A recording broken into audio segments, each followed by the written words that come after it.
Hello everyone. Thank you for your interest in this NPTEL course entitled Postmodernism in Literature. I am Dr. Merin Simi. I teach in the Department of Humanities and Social Sciences at IIT Madras.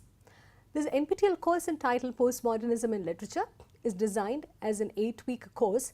It's pitched at the postgraduate level.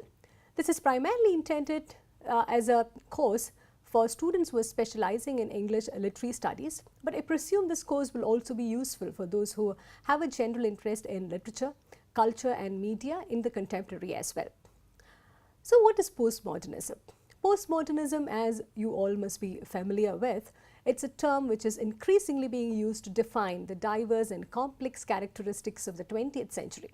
In fact, one can even say that this is perhaps the most often used term to talk about various aspects in the 20th century, including art, architecture, culture, political ideologies, the various economic tendencies, and even lifestyles and the general predicament of life in the 20th century. Incidentally, this is also one of the most ambiguous terms of the 20th century, resisting all attempts to define and even classify or categorize. Not surprisingly, a number of intellectual trajectories, a number of intellectual tendencies could also be mapped in connection with this event, with this moment and with this movement known as postmodernism. So if I were to give you a set of these two items over here, a digital painting by Andy Warhol and a text or a series of readings about William Shakespeare, which would be postmodern? In the very typical postmodern way, there is absolutely no distinction between high and low art, though chronologically Andy Warhol's digital painting fits the exact postmodern tag. It's impossible to say that Shakespeare's work is superior to Andy Warhol's digital painting. So in that sense, we also begin to look at a way in which the hierarchies and distinctions between high and low art beginning to break down. And also the ideas of truth, meaning, coherence, these are all highly contested in the postmodern age. And an image in a t-shirt or maybe the reproduction of a painting by Raja Ravi Verma in one of the calendars, it would all be seen as copies of copies and the endless circulation of copies. Postmodernism challenges the distinctions between the original and the copy, and even leading to a process of an absolute difficulty in meaning making process.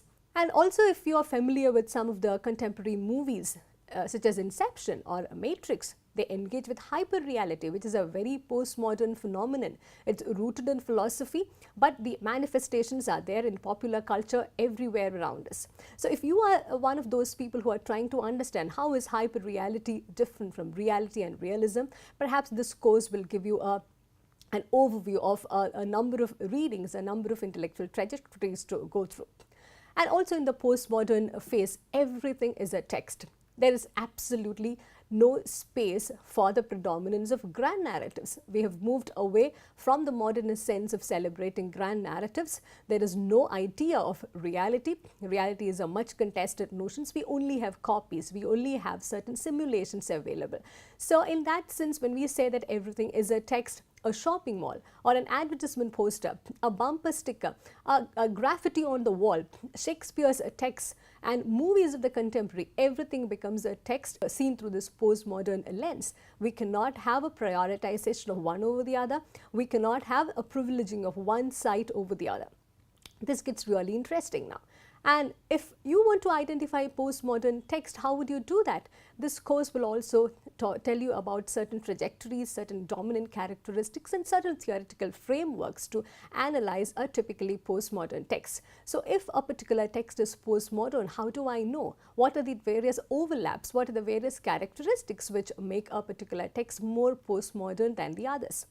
And in that sense, we also deal with this question whether there is a single postmodernism or whether there are postmodernisms. We look at the singular phenomenon from various angles, we critique it, we try to understand whether postmodernism is actually there or whether it is already a past phenomenon. We try to negotiate with a series of these questions through a discussion of a number of texts.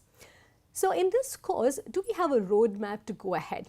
Whether you're looking for a step-by-step guide, a step-by-step process to understand postmodernism, or whether you're trying to engage with postmodernism in a very postmodernist way through a series of texts and series of discourses coming in and out from various sources, this course will perhaps map the terrain for you.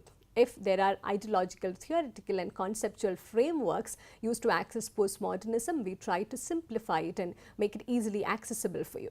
So if there is a genealogy that I can trace, maybe that is something that this course will offer to you, a genealogy that could be traced from perhaps the earlier periods onwards till the postmodern times.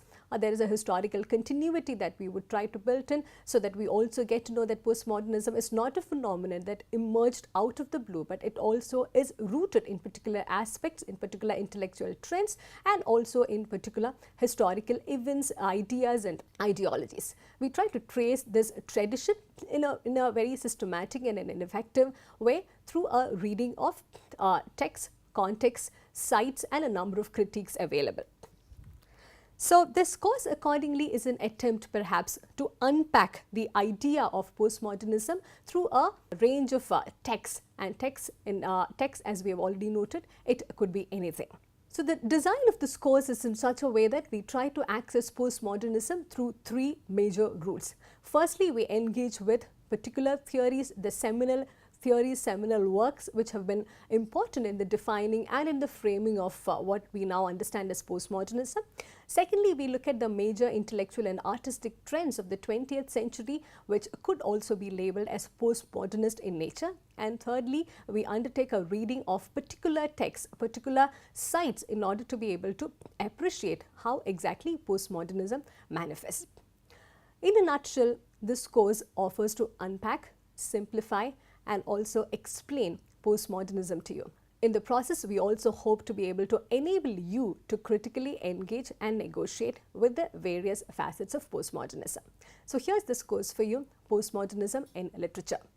Thank you for your interest, and we hope you shall have a very fruitful and engaging learning journey throughout this course. Thank you.